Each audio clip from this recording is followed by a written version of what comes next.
ለየተኛው ባል የኦሮሞ ይቻላል ለመላው ህዝብ ኢትዮጵያ ኢየሱስ ክርስቶስ ማስተማር በሚጀምርበት ጊዜ ምንም ከዋቄፈና የተለየ ነገር አላስተማረም። ምንጩም ከዛ ስለሆነ ኢየሱስ ክርስቶስ አስተምሮ የዋቄፈና ነበር ማለት ነው። የኢየሱስ ክርስቶስ አስተምሮት ከዋቄፈና የተቀዳ ነው እያሉ ነው ዶክተር። ኢየስ አፈር ብላ ይሄ ዝናን ሚድን ዱቄታ እንዲህ አይነት ጅላጅል ደንቆሮ አሁን የአማራ ቄስ ነው። አፈር ብላ ይሄ እኮ ነው ሀገሪቷን ይዟት የጠፋው። እውነቴን ልንገራችሁ ስነ ምግባር ባይኖረኝ ራሱ እኔ ከዚህ ቤተክርስቲያን ሞቼ እንኳን አልወጣም። ሰላም እግዚአብሔር ቤተሰቦች እናታችን የቅድስት ድንግል ማርያም ወዳጆች እንደምቆያችሁ እንደምስከዚህ ሳደረሳችሁ እኔ አለው እግዚአብሔር ይመስገን። ለዚህ የዩቲዩብ ቻናል አዲስ ይሆናችሁ እኔ ሶስና ካሱ ባላለው የተዋሕዶ ቤተሰብ የሚል የዩቲዩብ ቻናል ነው። ቻናላችን ሰብስክራይብ ያደረጋችሁ ቤተሰብ መሆን ትችላላችሁ። ሰብስክራይብ አድርጋችሁ የምትመለከቱ እግዚአብሔር ያክብርልኝ። ሀሳብ አስተያየታችሁን በኮሜንት ላይ በጨዋነት የምታስቀምጡልኝም እጅግ አድርጌ አመሰግናለሁ። ዛሬ እንግዲህ ያስኩላችሁ ቪዲዮ ስለ ኢሬቻ ነው።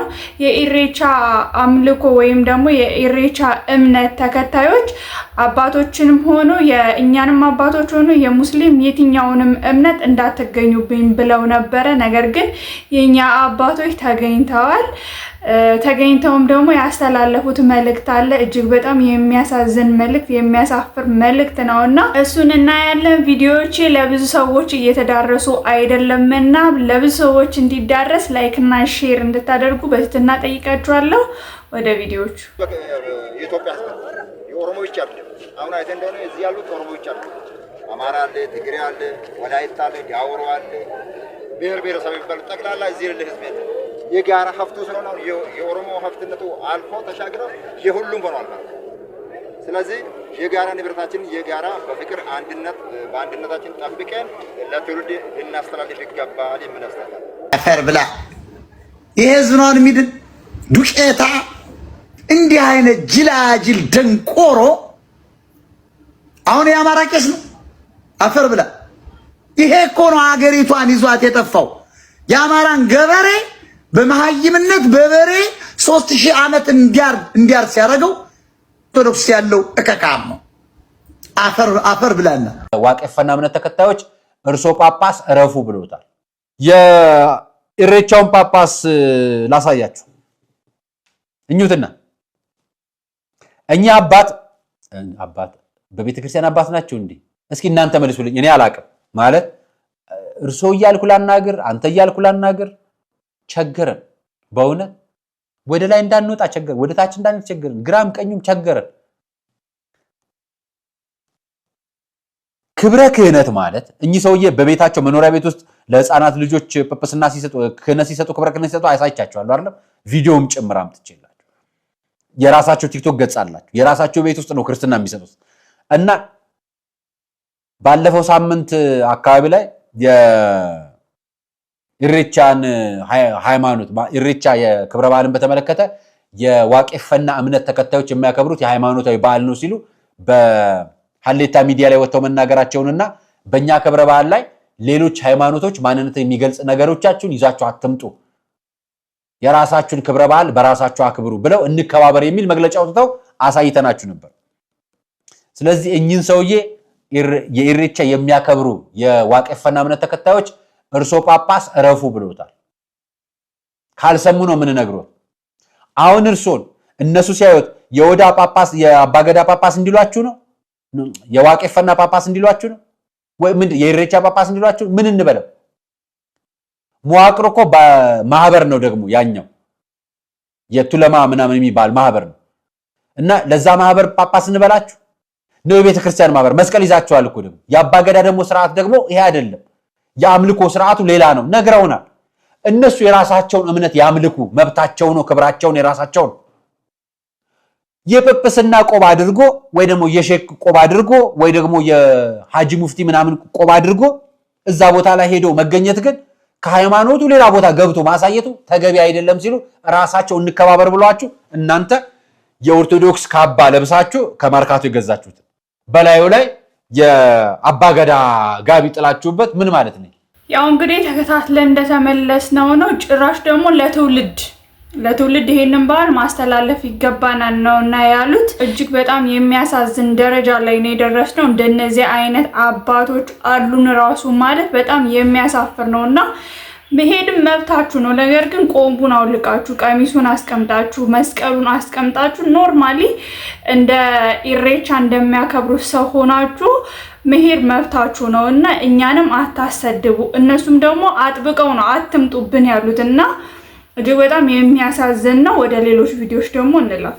ኢሬቻ ጥንቁልና ነው፣ ኢሬቻ ባዕድ አምልኮ ነው እያላችሁ በየዓመቱ የኦሮሞ ሕዝብ በአንድነት ሆኖ ፈጣሪውን የሚያመሰግንበትን ይህን ታላቅ የሆነ የኢሬቻ በዓል ለማጠልሸት ለማንቋሸሽ የምትጥሩ ሰዎች ይህንን ቪዲዮ በደንብ አዳምጡኝ። እውነት እናንተ እንደምትሉት ኢሬቻ ጥንቁልና ነው? መልሱን በጥላቻ ሳይሆን በቅንነት እውነትን ማወቅ የምትፈልጉ ካላችሁ በደንብ አዳምጡኝ። የመጀመሪያው ከስያሜው እንነሳ። ኢሬቻ ማለት በራሱ ምን ማለት ነው? ምስጋና ማለት ነው። እሺ ምስጋና ከሆነስ ለማን የምትሉ ከሆነ በደንብ አዳምጡኝ። ከክርስቶስ ልደት በፊት ከአይሁዳውያን ውጪ ያሉ የተለያዩ ቅርጻ ቅርጾችን እያበጁ ጣዖት እየሰሩ ፈጣሪያችን አምላካችን ብለው በሚሰግዱበት እነዛን ጣዖታትን በሚያመልኩበት በዛ ሰዓት ኢትዮጵያ ውስጥ የሚገኘው የኦሮሞ ሕዝብ አይ ይሄማ በፍጹም ሊሆን አይችልም፣ እስቲ ተራራዎችን ተመልከቱ፣ ሸንተረሩን ተመልከቱ፣ ወንዙን ተመልከቱ፣ ዛፎችን ተመልከቱ፣ አእዋፋትን ተመልከቱ፣ ሰማይን እንደዚህ እየዘረጋ ምድርን እንደዚህ ያስዋበ በ24 ሰዓት ውስጥ 12ቱን ሰዓት ለምሽቱ 12ቱን ሰዓት ደግሞ ለቀን አድርጎ እንደዚህ አበጃጅቶማ የፈጠረ አንድ አካል አለ ብለው አመኑ።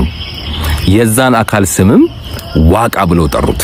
ያንን ዋቃ ወይንም ፈጣሪ ብለው ያመኑበትን አካል ደግሞ የሚያመሰግኑበትን በዓል ኢሬቻ አሉት፣ ወይንም ምስጋና ማለት ነው። በእርግጥ ኢሬቻን ባዕድ አምልኮና ጥንቁልና የምትሉት አብዛኞቻችሁ ባለማወቅ ቢሆንም ሆም ብለው ግን ከኢሬቻ ይልቅ ለኦሮሞ ሕዝብ ካላቸው ጥላቻ የተነሳ በጭፍን ይህንን በዓል ለማንቋሸሽ በየዓመቱ የሚጥሩ ብዙ ሰዎች አሉ። ኢሬቻ በነገራችን ላይ የኦሮሞ ሕዝብ በአንድነት ተሰብስቦ ፈጣሪውን የሚያመሰግንበት በዓል ብቻ አይደለም። ኦሮሞ እንደ ኦሮሞ ራሱንም የሚያሳይበት የሚያስተዋውቅበት ትልቅ በዓላቸው ነው።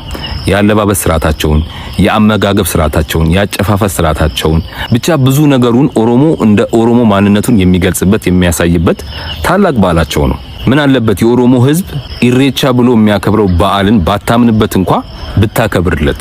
ለምሳሌ የፕሮቴስታንት፣ የኦርቶዶክስ፣ የእስልምና እምነት ተከታዮች ለዘመናት ተከባብረው ኖረዋል።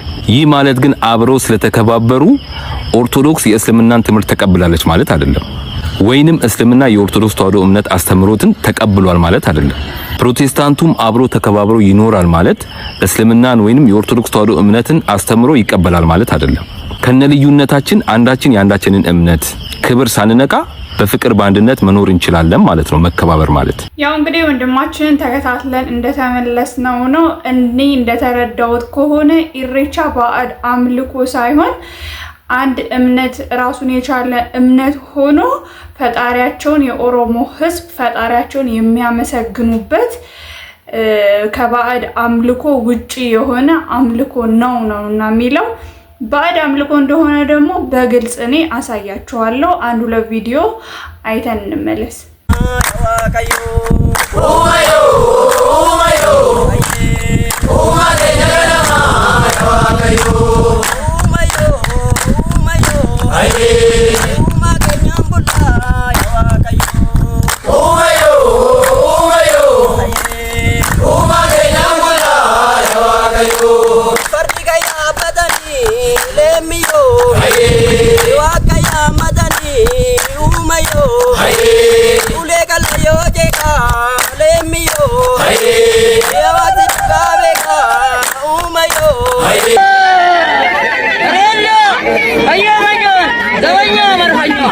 ኢሬቻ ባዕድ አምልኮ ወይም ጣዖት አምልኮ ነው ስንል በምክንያት ነው። ውድ ቤተሰቦቼ ይህንን ቪዲዮ አይታችሁ ራሳችሁ ፍረዱ። በተደጋጋሚ ኢሬቻ ላይ በተለይም ኦርቶዶክሳውያን የሆናችሁ እንዳትሳተፉ ብለን የምንናገረው በምክንያት ነው። ምክንያቱም ኢሬቻ ጣዖት አምልኮ ባዕድ አምልኮ ነው። በጣም በሚገርም ሁኔታ ከዚህ በፊት እንደነገርኳችሁ በተለይም ከጳጉሜ አንስቶ መስከረም እስኪያልቅ ድረስ ያሉ ወራቶች መናፍስት የምታደስባቸው ጊዜያቶች ናቸው። ለዚህ ነው ዛሬ ያወቀውም ያላወቀውም ፖለቲከኛውም በስልጣን ላይ ያለውም ሁሉ ለራሱ የሚመቸውን ህዝቡን የሚቆጣጠርበትን የሚይዝበትን ነገር ሲያገኝ ወደ ህዝቡ ወደ ከተማ ያመጣና ትልቅ ክብረ በዓል አድርጎ ያቀርበዋል ማለት ነው። እኛም ደግሞ ስላላወቅነው ዝም ብለን የምንነዳ ሰዎች ስለሆንን እየተነዳን ወተን ለዚህ ጉዳይ እንሳተፋለን። በነገራችን ላይ ወደድንም ጠላንም በዚህ ጉዳይ ላይ የምንሳተፍ ሰዎች የመንፈሱ ተባባሪ ሆነን ለመንፈሱ በዛ ውስጥ ያለውን ነገር እየተሳተፍን ስለሆነ ፈቅደንም ይሁን ሳንፈቅድ መንፈሱ ውስጣችን እንዲገባ በር እየከፈትን ነው ማለት ነው። በዚህ በሚደረገው ነገር በሚበላው በሚጠጣው ነገር የተሳተፈ በሚለበሰው ነገር የተሳተፈ ሰው መንፈሱ ዘመናዊ በሚመስል መንገድ ወደ ውስጣችን ይገባል ማለት ነው። በጣም መጠንቀቅ ያለባችሁ። አሁን ቪዲዮ ላይ ተመለከታችሁን ተመልከቱ። እናቶች ምን እያደረጉ ነው ያሉት? እዚህ ጋር እያመሰገኑ ለመንፈሱ ግብር እያቀረቡ ይገኛሉ። አይታችሁታል። አረቄ ይዞ ይደፋሉ። አረቄ የሚወድ ደግሞ ወሰንገላ የሚባለው የዛር መንፈስም ጭምር ነው። አዳልሞቴ ወሰንገላ የሚባሉ መናፍስቶች እንደየ አካባቢው ስማቸውን እየቀያየሩ የሚመለኩ ናቸው። አባቶቻችን እነ ጻድቁ አቡነ ተክለ ሃይማኖት በዘመናቸው እና አቡነ ገብረ መንፈስ ቅዱስ ይህንን ነገር ሲያጠፉ ሲያሳድዱ ከየአካባቢው ሲያጠፉ እድሜ ዘመናቸውን አሳልፉ በቅድስና እስካለፉበት ጊዜ ድረስ ይህንን ስራ ሰሩ ነበር ያለፉት።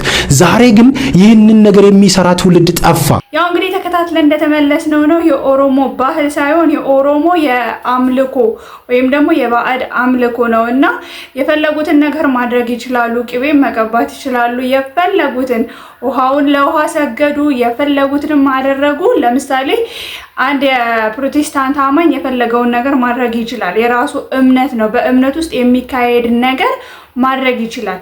እንዲሁም ደግሞ የሙስሊም እምነት ተከታይ የፈለገውን ነገር ማድረግ ይችላል። እኛም ኦርቶዶክሳውያን የፈለግነውን ነገር ብናምን መብታችን ነው። ሁላችንም ተከባብረን መኖር አለብን ለማለት እወዳለሁ። ነገር ግን አንድ የማያስማማን ጉዳይ አትድረሱብን፣ እባካችሁ እንዳትመጡ። ሙስሊሞችም ሆናችሁ የኦርቶዶክስ አባቶች እንዳትመጡብን እየተባላችሁ የኦርቶዶክስ አባቶች የኛ አባቶች ለዛውም በጵጵስና ደረጃ ያላችሁ አባቶች እዛ ቦታ ላይ ሄዳችሁ ጭራሽ መልእክት እስከ መስጠት ድረስ በጣም እጅግ በጣም የሚያሳፍር ነውና አትድረሱብን ከተባላችሁ አትድረሱብን ነው። ያ የአምልኮ ስፍራ ነው። ሁለት እግር አለኝ ተብሎ ሁለት ዛፍ አይወጣም ነውና የሚባለው። እንደዚህ አይነት ነገር እጅግ በጣም የሚያሳፍር ነው። ኢየሱስ ክርስቶስ ማስተማር በሚጀምርበት ጊዜ ምንም ከዋቄፈና የተለየ ነገር አላስተማረም። ምንጩም ከዛ ስለሆነ ኢየሱስ ክርስቶስ አስተምሮ የዋቄፈና ነበር ማለት ነው። የኢየሱስ ክርስቶስ አስተምህሮት ከዋቄፈና የተቀዳ ነው እያሉ ነው ዶክተር። yes ማስረጃ በጣም ጥሩ። ወይ እኔ የተወሰነ ሰጣለሁ፣ አንተም ከእሱ ካስተማራቸው ውስጥ የሆነውን ብትጠቅስ እንዴት እንደሆነ አገናኝልህ ነበር። ግን ከዚሁ ጋር የተገናኘ ከሪቹዋል ጋር የተገናኘውን እናንሳ። አሁን ነው ብጥብጡ የተጀመረው። እሺ ከሪቹዋል ጋር የተገናኘውን ብናነሳ ኢየሱስ ክርስቶስ ሪቹዋል ከኔ ውጪ አታምልኩ ብሎ ረግሟል፣ አልተቀበለም ብለው አዛብቶ ኢንተርፕሬት የሚያደርጉ ሰባኪዎች ተናግሮ ሰዎች በዚህ ውስጥ ነው ያሉት። በኋላ መቼ ነው የተወሰነው እሱንም የሚለውን እናያለን። ፈርስት ኦፍ ኦል ኢየሱስ ክርስቶስ ሪቹዋል አታድርጉ አላለም። የትም ቦታ ብትሄድ የምታደርጉትን ሪቹዋል ስታደርጉ ከልብ መሆን አለበት፣ መንፈሳዊነት መኖር አለበት። ላይምሰል መደረግ የለበትም፣ ፍቅር ሊኖርበት ይገባል ነው ያለው። ይሄ ደግሞ ትልቁ የዋቄፈና እሴት ነው። አሁን የምታየው መጀመሪያ ሰው ታርቆ ነው የሚሄደው፣ ቁርሾ ይዞ አይሄድም። የሚሄደው ከልቡ ፈጣሪን ለማመስገን ነው፣ ለማስመሰል አይደለም። ስለዚህ ኢየሱስ ያስተማረው ያለው ለማስመሰል አትስሩ፣ ልባችሁ ፈጣሪ ጋር ይሁን ይሄንን ሲሰሩ እንጂ ዝም ብላችሁ ለመብላት ለመጠጣት ለፈንጠዝያ መሆን የለበትም እንዲም ደግሞ ብለው የሚያወዛግቡ ፕሮፌሰር ነን ዶክተር ነን ባዮች አሉና ምንም ሳያውቁ እነሱ ተወዛግበው ህዝቡን የሚያወዛግቡ የማያውቁትን ደግሞ በመንፈሳዊ ገብተው የሚፈታፍቱ አሉና እጅግ በጣም የሚያሳዝን ነው። ልቦና ይስጣቸው። ለነዚህ ራሱ አወቅን የሚሉ አሉና በጣም የሚደብር ነው። ካላወቃችሁ አላወቅንም ነው። የራሳችሁን እምነት፣ ባህላችሁን፣ አምልኳችሁን እዛው ማክበር ትችላላችሁ። ከኛ አምልኮ ጋር ወይም ደግሞ ከኛ እምነት ጋር ከኛ ኢየሱስ ክርስቶስ ከኛ አምላክ ጋር ባተገናኙት እጅግ በጣም ደስ ይለናል። ማነጻጸር ራሱ እኛ አንፈልግምና አታነጻጽሩ ለማለት እወዳለሁኝ። ወደ ቀጣይ ቪዲዮዎች ደግሞ እንለፍ። ሰላም፣ እንዴት ናችሁ? ስለ ኢሬቻ ምን ትላለህ? ሴጣናዊ ነው ወይስ ባህላዊ ነው የሚል ጥያቄ ነው። ሴጣናዊም አይደለም፣ ባህላዊም አይደለም። ሁለቱም ያልሆነበትን ምክንያት ላስረዳችሁ የተወሰነ። ኢሬቻ ማለት የዋቄፈና እምነት ባህላዊ ሃይማኖታዊ ስርዓት ነው። ኢሬቻ ማለት የዋቄፈና ስርዓት የሃይማኖቱ ስርዓት በአመት ሁለት የሚከበር ነው። ኢሬቻ በአመት ሁለት ይከበራል። ክረምት ሊገባ ሲልና ክረምቱ ሲያልቃው የሚከበረው ማለት ነው። ስለዚህ የሃይማኖቱ ስርዓት ነው የዋቄፈና የሚባለው ሃይማኖት ስርዓት እንጂ ባህላዊ አይደለም። ነገር ግን የኦሮሞ ባህል በኢሬቻ ውስጥ በደንብ ሊንጸባረቅ ይችላል። ኢሬቻ የሚያከብሩ ሰዎች ባለባበስ ምናምን ነገር ባህላቸውን እዛ ላይ በጣም ያንጸባርቁታል እንጂ ኢሬቻ ራሱ ባህል ሳይሆን ሃይማኖታዊ ስርዓት ነው። ልክ በኦርቶዶክስ ጥምቀት ስንል ጥምቀት ባህል አይደለም፣ ነገር ግን የሃይማኖቱ የኦርቶዶክስ ሃይማኖት ስርዓት ነው፣ የሚከበር በዓል ነው። እንደዛ ማለት ነው። ኢሬቻም በዋቄፈና እምነት ውስጥ የሚከበር አመታዊ በዓል ነው። በዋቄፈና እምነት ውስጥ ወደ 27 በዓላቶች አሉ። ምክንያቱም 27ቱ ከየት መጡ ካላችሁ በዋቄፈና እምነት ውስጥ ፈጣሪ ፈጥሮ የጨረሰው በ27 ቀን ነው ተብሎ ይታመናል። የመጀመሪያ የተፈጠሩት የሰው ዘሮች ደግሞ በክርስትናና በእስልምና አዳምና ሔዋን ናቸው። በዋቄፈና ደግሞ ለመጀመሪያ የተፈጠረው ሆሮ ይባላል። ሆሮ ማለት ጾታ የለውም፣ ወንድም ሴትም አይደለም። ከባህር ውስጥ ከውሃ ውስጥ ነው የወጣው። ይሄ ወንድም ሴትም ያልሆነ ሁለት ቦታ ተከፈለ። ሁለት ቦታ ሲከፈል ወንዱ ሆሮ ተባለ፣ ሴቷ ደግሞ ሆርቱ ተባለች። ሆርቱ ማለት የሚራባ የሚዋለድ እንደማለት ነው። ሆርቱና ሆሮ በሚል ተከፈሉ ማለት ነው። በክርስትናው አዳምና ሔዋን እንደምንላቸው ማለት ነው። ኦሮሞ የሚለው ራሱ ከዛ ስም ጋር የመጣ ነው። ሆሮሞ ተብሎ ነው የሚጻፈው፣ ግን በኩሽቲክ ሲነበብ ቫውል ከኮንሶናንት ኤች ጋር ሲመጣ ወይንም ደግሞ ኮንሶናንት ቫውልን አስከትሎ ሲመጣ ኤች አትነበብም። ስለዚህ ኦሮሞ ይባላል እንጂ ሆሮሞ ተብሎ አይነበብም። በዛ ምክንያት ከጊዜ በኋላ ግን ኤች እየቀረች ሲጻፍም ኦሮሞ ተብሎ መጻፍ ጀመረ ማለት ነው። ስለዚህ የመጀመሪያው ሰው ሆርቱና ሆሮ በሚሉ ነው የሚታወቁት፣ አዳምና ሔዋን እንደምንላቸው ማለት ነው። በኢሬቻ እምነት ውስጥ ሌላኛው ሴጣናዊ አይደለም ያልኳችሁ ምንድነው? እሱ የዋቄፈና እምነቱ ስገቡ ሴጣን የለም ተብሎ ነው የሚታመነው። ሴጣን የለም ተብሎ ስለሚታመን ኢሬቻ ደግሞ የዋቄፈና እምነት ከሆነ ሴጣናዊ እምነት ሊሆን አይችልም። ምክንያቱም ሴጣን የለም ብለው ስለሚያምኑ ማለት ነው። ዋቃ ጉራቻ ለፈሰሚ ከኑሜ ይላሉ። ምድርና ሰማይን የፈጠረ ጥቁር አምላክ ይላሉ። ጥቁር የሚሉበት ምክንያት ምንድነው? ፈጣሪ አይታይም፣ በሁሉ ቦታ አለ። ጨለማ ውስጥ ያለ ነገር እንደማይታይ ሁሉ ፈጣሪ አይታይም የሚለውን ለመግለጽ ዋቃ ጉራቻ ይባላል ማለት ነው። ስለዚህ በሁሉ ቦታ አለ። ነገር ግን ውሃ ደግሞ ምንድነው? እሱ ቅድም እንዳልኳችሁ ሆሮ ለመጀመሪያ ጊዜ የወጣው ከውሃ ውስጥ ነው ተብሎ ነው የሚታመነው። ስለዚህ ውሃ የልምላሜን እንትን መስጫ እንትን ነው፣ ከዛ ጋር የተያዘ ነው። ኢሬቻ አንድም ውሃ ቦታ ሄዶ ምስጋና የሚቀረብበት የምስጋና በዓል ነው። አበባ እንትኖች ተይዘው ይኬዳል፣ ለምለም ነገሮች ተይዘው ይኬዳል። ያ ምስጋና ነው። እነሆ የው ክረምቱ አንተ በሰጠህን ዝናብ ይኸው ሰብሉ አፈራ፣ አበበ፣ ቅጠሉ እንደዚህ ለምልሟል ተብሎ ምስጋና ውሃው ጋር ተሄዶ ቅጠሉ ላይ እንዲህ እየተደረገ ሰው ይረጫል። ይሄ የምስጋና በዓል ነገር ነው። በዋቄፈና ማለት ነው። ኢሬቻ ምስጋና የሚቀርብበት እንደገና ደግሞ ሰዎች የሚገናኙበት ነው።